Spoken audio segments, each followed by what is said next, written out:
All right, everybody. Hey, we'll get started again. Sorry about that. Let me just fix the levels here.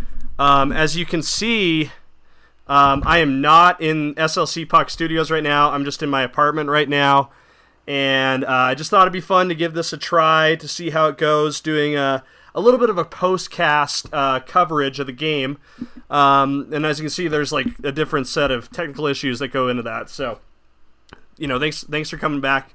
Those of you who are making your way back to SLC Puck Live Edition, and again, I know it doesn't have the same magic and pageantry as your typical SLC Puck podcast, so forgive me. I can only afford to set up one swanky studio. I can't afford to set up two for now, but we'll see how that goes. But let's just get a couple minutes here to get people in here. Meanwhile, I am thinking about lighting up a victory cigar because the Utah Hockey Club's 6-5 overtime victory over the Blue Shirts, the New York Rangers, has me feeling away. I am psyched. Like I did something that I haven't done in a really like ever while watching a hockey game or watching any sort of sporting game. It was a bit unusual for me. I'm trying to find a way that I can I see you guys are chatting here in this, and I'm still learning how to do this. I'm trying to teach myself on the fly how to do this. I'm watching I'm doing this on OBS, which is like a nerdy broadcasting kind of platform, and the learning curve's pretty severe on this, so forgive. And you're gonna hear me double audio there. Okay, cool.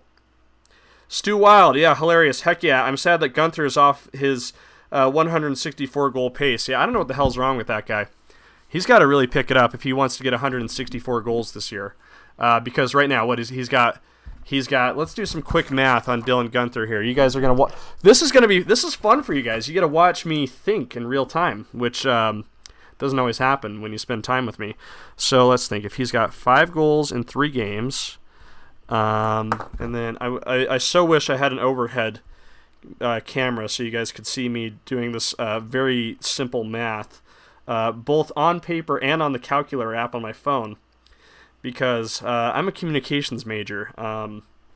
Math is like not really my thing. So okay, so there's that. So right now, he is off his pace of 164 goals. He's on pace for 136 goals right now. So yeah, Dylan Guenther, I think, really needs to step it up. I think we need to see a lot more out of him, really. Like Clayton Keller got 2 goals tonight. Is it really that hard to get 2 goals? Apologies, by the way. I'm using an inferior version.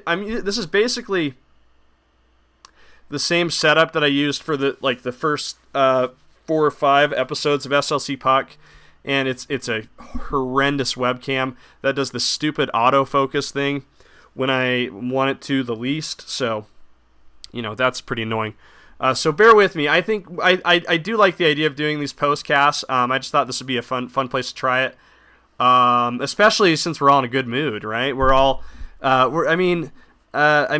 here it sort of plays into my theory, and I so badly wish I had my tinfoil on me, because I would crumple it up, put it on my head, and let you guys know that I have a conspiracy on this. But I wonder if it's the same conspiracy theory that you guys are sharing as well, which is it kind of feels like this introduction that we're getting to hockey in Utah is sort of being scripted by Hollywood in a big way.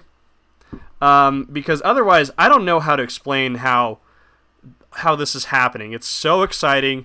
It's so fun. And by the way, I did find a way I can see your chats right now. So if you want to pipe up and say something, go ahead and drop a comment in the chat, and I'll be able to read it for you. But it's insane, like how exciting and fun and engaging this all has been in the last. We haven't even had a week of professional regular season hockey in Utah, and I feel like I've been losing my mind all 3 nights, because there's just been some. The first game, obviously October 8th against the Chicago Blackhawks, I think is going to be memorable for a lot of reasons. All the keepsakes, right? I got my t-shirt, My puck is somewhere around here. My white towels back at SLC Puck Studios. That was crazy. That was like an unforgettable night. I had a lot of fun seeing a lot of great people. We saw Shabuzi, and we heard him sing his hit song 5 times and get progressively drunker each time. That was pretty cool, right? That was fun. Grievous Kings, yeah, hit the like button for SLC Puck. I appreciate that. Thank you.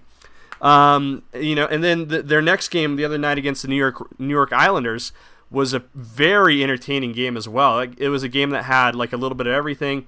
I thought it was a game the Utah Hockey Club was going to lose up until Alex Kerfoot had an unbelievable forecheck. Stole the puck near the top of the circle along the boards, slid it across the middle to streaking Josh Doan, who scored a huge goal. That guy's easy to cheer for.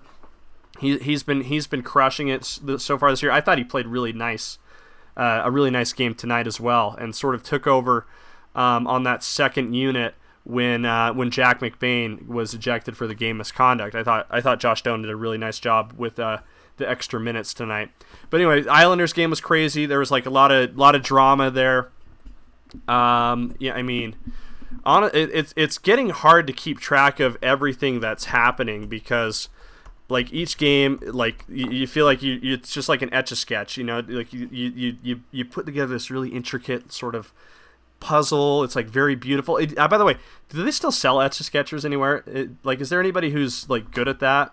If anybody who can make me an Etch-a-Sketch of the SLC Puck logo, that would be cool. I would really appreciate that. I feel like that's like one of those weird party tricks that like would impress girls. So maybe getting the Etch-a-Sketch is something I should get into. But again, like I had so many thoughts in mind about the Islanders game, and I was looking forward to talking about it on Sunday's show, right? And and again, I'm just pulling this up right here. I mean, the story of the Islanders game obviously was Dylan Guenther scoring 2 goals again, as he did in the first game. And again, what's going on, Dylan? I mean, you're sort of setting the expectation that you can score twice every game, and then tonight you only score the 1. I don't know, man. I think that's a little whack. But again, 2 back-to-back overtime victories. They beat the Islanders in overtime as well. Guenther scored the game winner in that one. Tonight, another overtime winner, this time by Clayton Keller. Was a ton of fun. This game was nuts, like I said, and it's so hard to keep track. Ryan Hansen, thank you, man. That would be funny. I'm a little terrified that I was joking about the Etch-a-Sketch thing.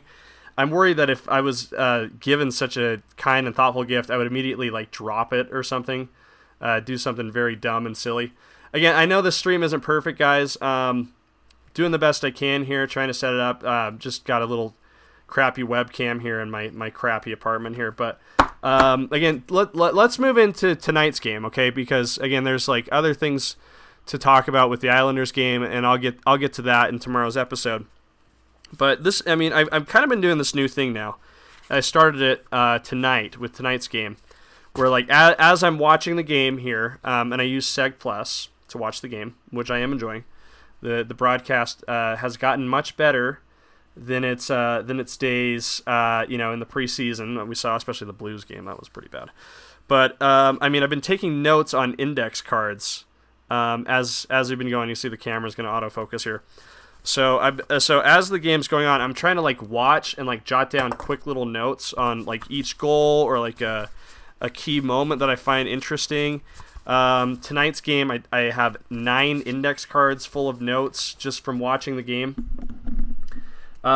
Stu Wild, oh man, Keller's second goal was so good, but don't let it overshadow his first. I thought that was the play of the game until his overtime shenanigans. I love the term shenanigans. But I mean, Keller made some great plays all night. For sure. I mean, from the get-go, Utah's first goal by Barrett Hayton came off of a really, really nice cross-ice pass from Keller. Hayton's is kind of like, it's almost too bad that we see Guenther and Keller having like the years they are. And let's not forget Logan Cooley is also playing out of his mind. I think he's among the league leaders in assists this year. I'm pretty sure he hasn't scored his first goal of the year yet. But, I mean, Barrett Hayton has also scored a goal in all 3 games this year. We saw a lot of good stuff here. But then, again, I'm just going through my notes here chronologically here.